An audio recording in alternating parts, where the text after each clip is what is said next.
Hola para todos, trabajo grupal. En este caso, el trabajo grupal está conformado por Lady Álvarez, Daniela Calderón, Mariana Cortés, Ivonne López y Ana Milena Moreno. El objetivo de este video es compartir algunos hallazgos sobre pautas de crianza y en suerte de análisis. En los cambios que en ellos acontecen, asimismo se compartirán una reflexión respecto al papel del maestro y su relación con la crianza. En la primera parte presentaremos el contexto sociocultural y geográfico de las madres y padres que se entrevistaron para recorrer la información necesaria. ¿Listo? En la segunda sesión vamos a presentar un mapa mental que permite analizar la información y para finalizar vamos a hablar sobre la metodología utilizada en nuestro quehacer como maestros. Como primera instancia, diferentes aspectos de los encuestados, diferencias y similitudes de Colombia y Estados Unidos. En este caso podríamos decir que Estados Unidos y sus ideologías en cuanto a Estados Unidos es un país más liberal, es una sociedad más avanzada en donde entra la globalización más fuerte del mundo. Personas de diferentes países conviviendo, por lo cual su formación sociocultural se basa más que todo en las alternativas de su estudio, ya que en este caso podríamos decir que es un país en el cual se forma más la educación estructurada. Referente al contexto de los encuestados, vamos a desplegarlo con lo que ellos piensan, sienten, ven, metas a mediano o largo plazo, lo que dicen y hacen. En este caso lo que ellos dicen es no tener más tiempo de calidad con sus hijos o no tener el tiempo suficiente para poder meritar todo lo que ellos necesitan. Sus dolores, relaciones distantes con padres o hermanos, lo que ellos escuchan. En este caso comentarios, recomendaciones conocidos o profesionales. Es importante, o valga la aclaración, que en cada hogar tiene su metodología de aprendizaje. El desarrollo del trabajo se centra en un análisis reflexivo sobre las pautas de crianza, tanto antiguas como actuales, en diversos contextos urbanos y rurales, caracterizando socioeconómica y culturalmente cada una de las poblaciones seleccionadas. La metodología empleada se estructuró en dos fases distintas. En la primera fase, partiendo de los patrones y pautas de crianza mencionados en el referente teórico, los cuales guardaban relación directa con los modelos de crianza implementados, se diseñó una entrevista dirigida a padres de familias cercanos a nuestros contextos. Esta entrevista tenía como objetivo indagar acerca de las pautas de crianza, tanto antiguas como actuales, que han experimentado, conocen, aplican o difunden desde sus roles parentales. Se seleccionó una población específica para cada estudiante a quienes se les realizó la entrevista correspondiente. Estas fueron grabadas en formato de audio y posteriormente transcritas, recopilando así las respuestas a cada pregunta formulada. Luego se procedió a elaborar una tabla donde se establecieron categorías para ordenar y sistematizar dichos conceptos. Además, se diseñó un mapa mental para visualizar los resultados obtenidos a través de categorías. En la segunda fase, cada grupo de trabajo, después de sistematizar la información recolectada mediante la entrevista, la tabla y el mapa mental, y de acuerdo a las categorías establecidas en la primera fase, realizó un análisis de los resultados obtenidos. Este análisis permitió ofrecer una respuesta parcial sobre las pautas de crianza presentes en nuestros contextos cercanos. Como resultado de esta fase, se produjo un producto audiovisual en forma de video que servirá como herramienta de apoyo en nuestra práctica pedagógica como futuros docentes. Este video presenta de manera didáctica y visual las conclusiones y hallazgos más relevantes derivados del análisis realizado, con el objetivo de enriquecer nuestra comprensión sobre las prácticas de crianza en diferentes contextos socioeconómicos y culturales. Basándonos en el trabajo realizado, podemos identificar tanto aciertos como dificultades. Aciertos. Primero, el análisis reflexivo sobre las pautas de crianza antiguas y actuales en diversos contextos socioeconómicos y culturales demuestran un enfoque profundo y crítico. La metodología empleada, dividida en dos fases distintas, muestra una planificación organizada y sistemática para la recolección y análisis de datos. Tercero, la combinación de entrevistas, tablas y mapas mentales permite una recopilación completa y una visualización clara de la información recolectada. Cuarto, la creación de un video como resultado del análisis realizado Muestra una aplicación práctica y creativa de los hallazgos obtenidos, lo que puede ser beneficioso para la práctica pedagógica futura. Quinto, encontrar personas cercanas o allegadas a nuestro contexto para realizar las entrevistas. Esta elección permitió establecer una relación más profunda con los participantes, lo que generó respuestas auténticas y un ambiente de mayor confianza durante las entrevistas. Sexto, al entrevistar a personas cercanas, los participantes se sintieron más cómodos para compartir sus experiencias y opiniones de manera sincera, lo que enriqueció la calidad de la información recopilada. Séptimo, la relación cercana con los entrevistados posibilitó formular preguntas que abordaran aspectos íntimos y profundos de su experiencia, lo que proporcionó una comprensión más completa de las pautas de crianza. Octavo, la naturaleza íntima de las entrevistas facilitó que los participantes rememoraran y compartieran experiencias de su propia infancia, lo que añadió un valor emocional y contextual a la información recopilada. Dificultades. Primero, la selección de una población específica para cada estudiante puede limitar la generalización de los resultados obtenidos y la representatividad de las conclusiones. Segundo, interpretación de datos. El análisis de datos puede verse influenciado por sesgos personales o interpretaciones subjetivas, lo que podría afectar la objetividad de los resultados. Tercero, la aplicación de los hallazgos obtenidos en la práctica pedagógica futura puede enfrentar desafíos en términos de adaptación a diferentes contextos educativos y culturales. Cuarto, el exceso de preguntas puede resultar abrumador para los encuestados y dificultar la claridad y la precisión de las respuestas. Esto puede afectar la calidad de la información recopilada y la eficiencia del proceso de análisis. Quinto, si los encuestados no comprenden claramente el propósito o la relevancia de la encuesta, es posible que proporcionen respuestas inconsistentes o poco informadas. Esta falta de comprensión puede ser un obstáculo para obtener datos significativos y pertinentes. Sexto, la organización y la categorización de la información recopilada es fundamental para su análisis y comprensión. Si no se logra establecer categorías claras y relevantes, el proceso de análisis puede volverse confuso y poco efectivo, dificultando la extracción de conclusiones significativas. A continuación, presentaremos el análisis de la información recolectada a través de un mapa mental. Estilos de crianza.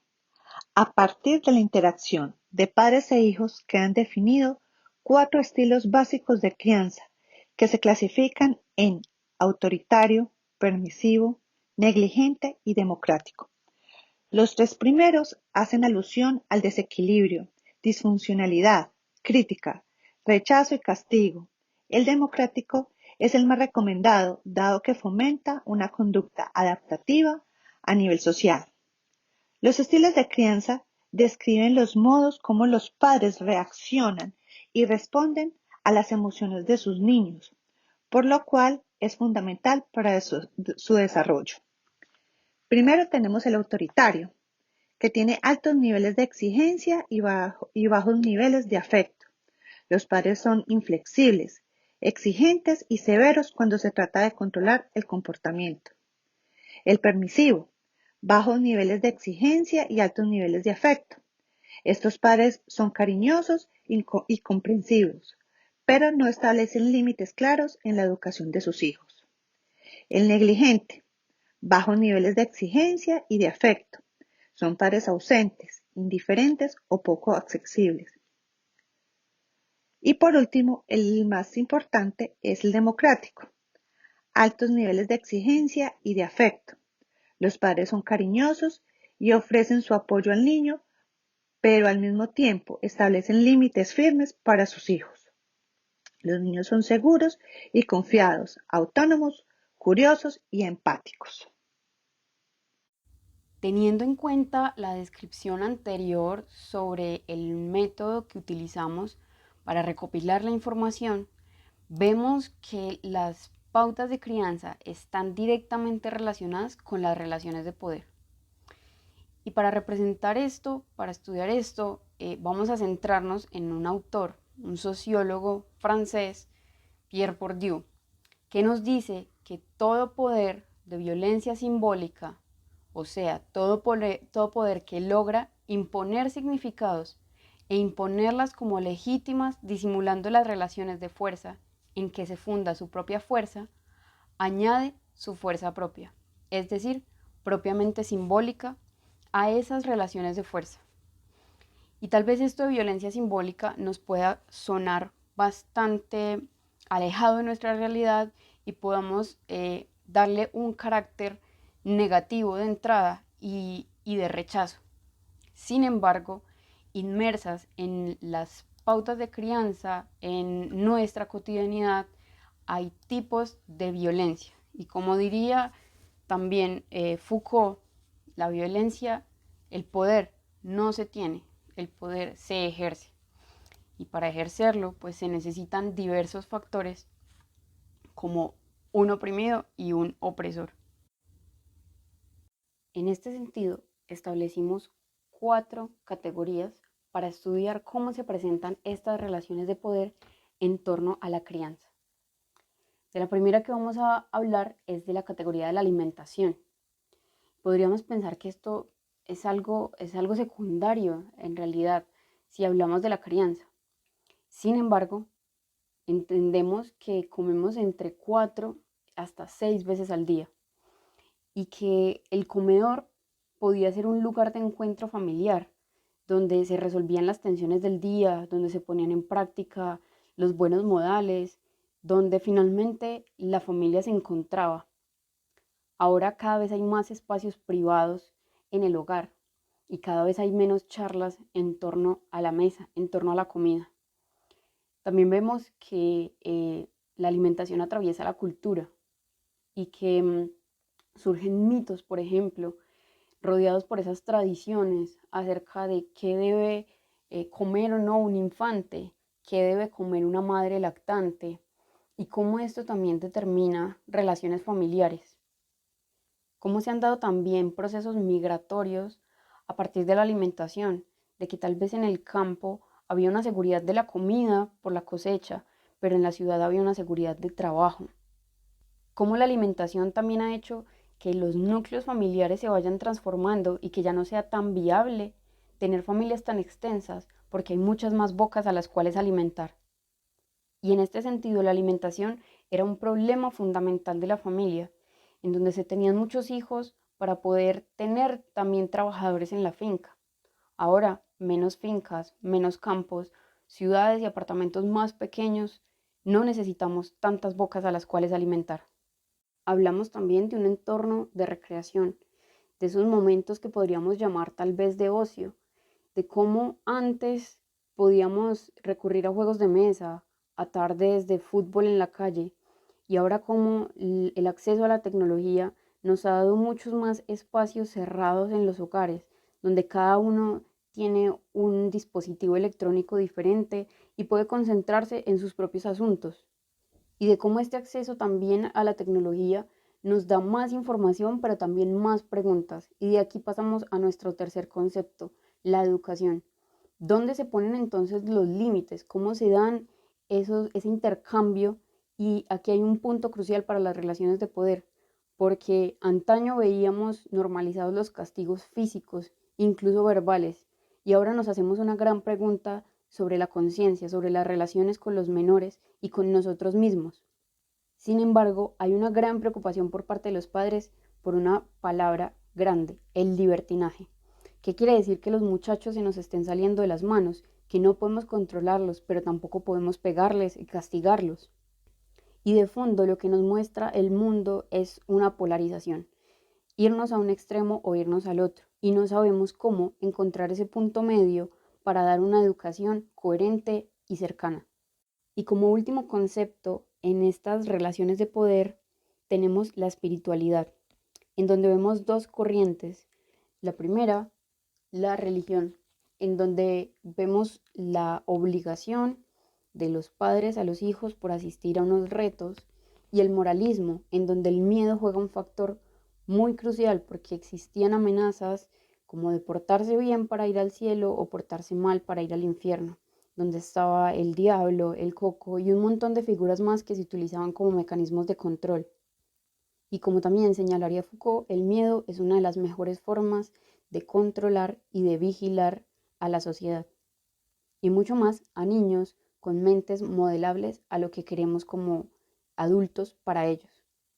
También tenemos una segunda corriente, mucho más nueva, en donde queremos lograr conciencia y que los comportamientos de los niños, de los jóvenes y de nosotros mismos como adultos se den fundamentados en prácticas coherentes a lo que somos y que den muestra de valores auténticos y se llevan a cabo día a día con ritos pequeños como agradecer, como respirar, como tomar pausas en medio de la cotidianidad para plantearnos lo que somos y lo que hacemos. El objetivo de este mapa era hacer explícitas esas relaciones que se establecen de fondo y que pocas veces en medio de nuestras cotidianidades podemos visualizar y en algunos casos transformar. Al considerar los métodos de crianza, es importante reconocer que existen diversas perspectivas y enfoques que los padres puedan adoptar. Algunas conclusiones claves sobre los métodos de crianza incluyen el desconocimiento. El desconocimiento puede influir en la forma en que los padres abordan la crianza de sus hijos. La falta de información o comprensión sobre el desarrollo infantil, las necesidades emocionales y las estrategias efectivas de crianza puede llevar a enfoques inadecuados o ineficaces. Es fundamental que los padres busquen educarse y comprendan las etapas de desarrollo de sus hijos para poder brindarles un entorno de crianza saludable y de apoyo. Continuamos con el miedo a repetir. Algunos padres pueden experimentar miedo a repetir patrones de crianza negativos o perjudiciales que hayan experimentado en su propia infancia. Este temor puede influir en sus decisiones de crianza y llevarlos a buscar enfoques alternativos que difieran de las prácticas con las que fueran criados. Es importante reconocer y abordar estos temores para poder establecer relaciones positivas y saludables con sus hijos. Terminamos con el miedo al libertinaje. El miedo al libertinaje puede llevar a los padres a establecer límites estrictos y a temer o tener la falta de control que se resulte en comportamientos no deseados en sus hijos. Sin embargo, es crucial encontrar un equilibrio entre establecer límites claros y fomentar la autonomía de decisiones saludables en los niños. El miedo al libertinaje puede influir en la forma en la que se establecen las reglas y se manejan las situaciones de disciplina en el hogar. En resumen, la crianza de los hijos es un proceso complejo que puede estar influenciado por el desconocimiento, el miedo a repetir patrones negativos y el miedo al libertinaje. Reconocer estos factores y buscar recursos educativos y de apoyo puede ayudar a los padres a establecer relaciones positivas y saludables con sus hijos. El maestro desempeña un papel importante en la crianza de los niños, especialmente durante su etapa escolar. El maestro no solo tiene la responsabilidad de enseñar conocimientos académicos, sino también de guiar y apoyar el crecimiento y desarrollo personal de los alumnos. En cuanto al conflicto entre lo que enseña el maestro y lo que enseña el padre, es importante abordar este tema de manera colaborativa y constructiva, teniendo en cuenta los siguientes puntos. Primero, la comunicación abierta. Padres y maestros deben tener y establecer una comunicación abierta y respetuosa para expresar sus inquietudes y puntos de vista. Es fundamental que ambas partes escuchen y busquen entenderse mutuamente. Continuamos con los objetivos comunes, en donde ambas partes deben tener en cuenta que comparten el mismo objetivo común de educar y brindar lo mejor a los niños. Aunque puedan existir diferencias en los métodos o enfoques, es importante recordar que ambos buscan el bienestar y el desarrollo integral de los niños. Seguimos con la colaboración y compromisos, en donde estos pueden trabajar juntos para encontrar soluciones y compromisos que beneficien a los niños. Esto implica estar dispuestos a escuchar diferentes perspectivas y encontrar un terreno común en el que ambas partes se sientan cómodas. Seguimos con el respeto mutuo. Tanto padres como maestros deben respetar y valorar el rol y la experiencia del otro. Reconocer que cada uno tiene conocimientos y experiencias únicas que pueden ayudar a establecer una relación de cooperación y confianza. Terminamos con el enfoque de bienestar del niño. En última instancia, el bienestar del niño debe ser el centro de atención. Padres y maestros deben tomar decisiones que promuevan el desarrollo emocional, social y académico, teniendo en cuenta sus necesidades individuales. En conclusión, el maestro tiene un papel importante en la crianza de los niños y puede surgir conflicto cuando hay discrepancias entre lo que enseña el maestro y lo que enseña el padre. Sin embargo, a través de la comunicación abierta, colaboración y enfoque en el bienestar del niño, es posible encontrar soluciones que beneficien a todos los involucrados.